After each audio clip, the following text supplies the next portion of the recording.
Bon les amis, je vous donne un petit peu de nouvelles. Là on a abandonné le bassin là, qui est de l'autre côté parce qu'on a coulé la dalle jeudi. Et du coup on va pas décoffrer maintenant parce que là on est lundi, ça a séché que le week-end.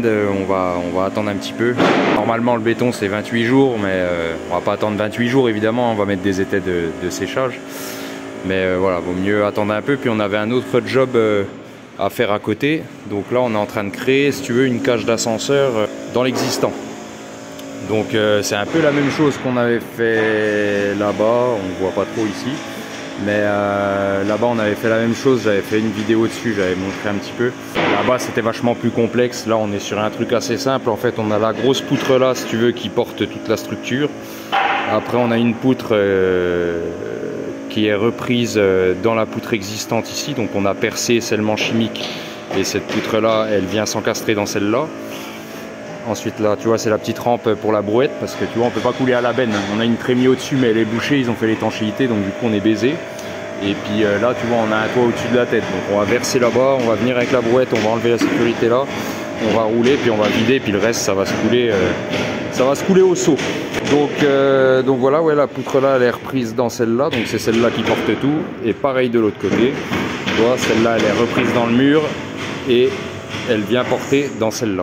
Donc une grosse poutre ici, deux poutres là, bon il y a différentes hauteurs, hein. Il n'y en a pas une qui est à la même hauteur, mais ça va, ça reste quand même relativement simple par rapport à ce qu'on avait fait de l'autre côté. Donc là, ouais, ils ont un IPN, c'est pareil, il va y avoir tout autour, il y aura du plancher collaborant là.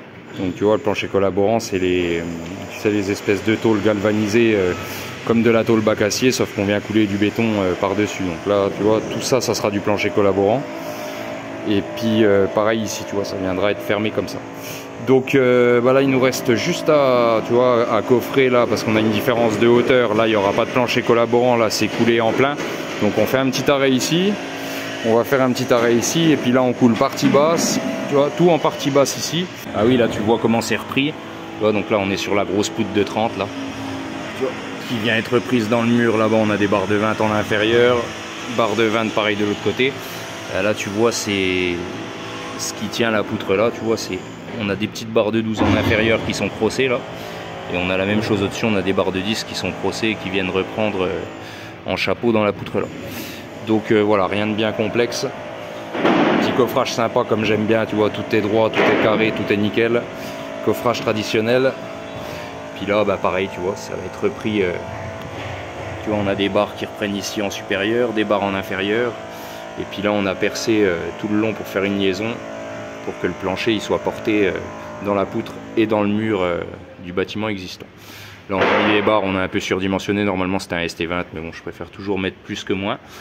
Là on a fait un petit caisson pour le vide à l'intérieur, ça va être sympa à décoffrer d'ailleurs. Là pour le coffrage, pour tenir l'ajout, tu vois on a mis des ailes en bois, parce que là de toute façon on ne peut pas percer ou quoi, on est sur un platelage. Donc on cloue deux planches à l'équerre.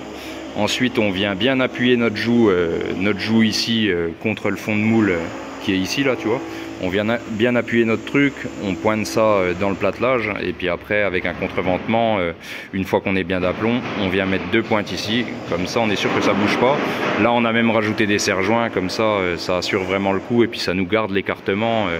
On a mis un taquet de 30 au-dessus, ça nous garde bien l'écartement, comme ça il n'y a pas de souci. Donc je vous donne un aperçu de tout ça une fois qu'on sera en train de couler. Bon ben voilà, c'est coulé, du coup à la brouette depuis là-bas. Bon, finalement ça s'est fait assez bien. Donc ben, on laisse sécher, on attend demain pour décoffrer. Donc là on vient de décoffrer tout ça, c'est bien propre. Bon le béton était bien liquide, hein, ça nous a bien aidé. Tu vois, elle est super bien sortie. Donc tu vois là on voit les différences de hauteur, comme je te disais là, il n'y a pas une poutre qui est à la même hauteur, tu vois les fonds ils font pas tous la même hauteur, t'as compris. Là on voit l'IPN qui est scellé dedans, tu vois au moins celui-là il bougera plus.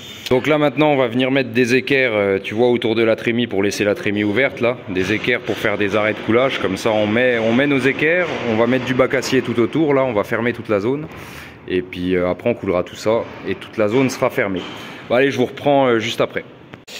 Bon du coup j'ai oublié l'étape ferraillage, mais bon c'est un peu le même système qu'on a fait là-haut. C'est de la tôle galva là. Et puis on a percé On a percé tous les 20 cm, on a mis des barres. Bon là c'est pas le sens porteur, c'est là-bas, mais tu vois, on a mis des barres sur toute la périphérie. Chaînage en périphérie. Et puis là, comme je vous disais, on a mis des tôles pour faire l'arrêt de béton. Donc l'arrêt pour la trémie ici, l'arrêt pour la trémie là-bas. Bon ça y est, là on vient de finir de couler, donc on a remis la sécu histoire qu'il n'y ait pas un con qui vienne mettre les pieds dedans. C'est parce que ça c'est le truc qui arrive souvent. T'sais. Donc on a mis la sécu, on a mis les machins orange là pour pouvoir venir mettre les potelets dedans et la sécurité autour des trémies. Et puis voilà, du coup on a terminé ici, on va laisser sécher et on va aller du côté du bassin. Allez, c'est parti. Donc là on est de retour de l'autre côté au niveau du bassin, tu vois, là ça a bien séché. Là j'ai enlevé la joue là, tu vois, on voit les équerres là, on n'a plus qu'à les déplier, équerre basse, équerre haute. Et puis maintenant, il n'y a plus qu'à aller faire un petit tour en bas et puis à décoffrer tout ça. Allez, c'est parti. Bon ça y est, là on a tout décoffré, c'était pas sans peine. Hein. Donc là c'est nickel, on a tout nettoyé, on a mis une file d'été de séchage au milieu là pour comme ça on est tranquille. Et là ce qu'il nous reste à faire c'est poncer le bitume ici parce que comme ça le finisseur il va venir continuer ce qu'il avait commencé là et après ils vont venir mettre une résine pour l'étanchéité. Donc là ce qu'on va faire maintenant c'est qu'on va boucher la trémie de là jusqu'à là et puis je vous reprends tout de suite après quand c'est bouché. Donc là ça y est c'est coffré, tu vois on a remonté du coup on a remonté le platelage, on a fait la même chose que là juste pour boucher le trou. Et puis tu vois nos équerres là qu'on a redépliées, les équerres qu'on avait mises, on les a redépliées, donc on en a une pour la nappe basse, une pour la nappe haute qu'on va venir mettre après. Bon là en théorie il n'y en a pas parce que c'est juste une liaison mais on va en mettre quand même. Et puis là les écarteurs pour les ferrailles en chapeau qui vont traverser de part et d'autre du mur qu'il y a au milieu. Donc là c'est fini pour la partie là, il restera la partie là à faire et puis là on va aller faire un petit tour en dessous, je vais te montrer comment ça se passe. Donc voilà, là on a tout décoffré, tu vois là c'est la partie basse que je te montrais tout à l'heure, bon, on voit pas grand chose mais tu vois qu'il n'y a pas beaucoup de hauteur. Et puis là ce que tu arrives à voir là c'est les étais de séchage qu'on a mis au milieu de la dalle parce que comme on met du poids au-dessus et que la dalle n'est pas complètement sèche, on est obligé de mettre ça. Donc ça c'est la partie basse. La partie là, je sais pas si tu te rappelles, ici on avait la paroi moulée et nous on était venu faire une reprise en sous-œuvre jusqu'à ce niveau là. On avait cassé le dessus et là le finisseur il est venu reprendre ça. Il a travaillé nickel, tu vois, on croirait que c'est un mur embranché le truc. Donc super boulot. Donc ça, là c'est le tampon avec le coude en ferraille pour l'aspiration, si vous vous rappelez, si vous avez vu la vidéo. Donc il y a eu pas mal de boulot de fait depuis. Donc là tu vois tout est décoffré, il me reste juste une plaque à enlever là. Maintenant ce qu'on va faire c'est que on va venir coffrer, fermer ce qui reste là. Et après tout le matériel une fois qu'on aura coulé, on va le sortir par la trémie qui est juste là. Je vous en montre pas plus, de toute façon le mode opératoire ça sera le même pour ici que pour l'autre côté. Donc en tout cas j'espère que la vidéo vous a plu. Je vous dis bon week-end à tous les amis, ciao.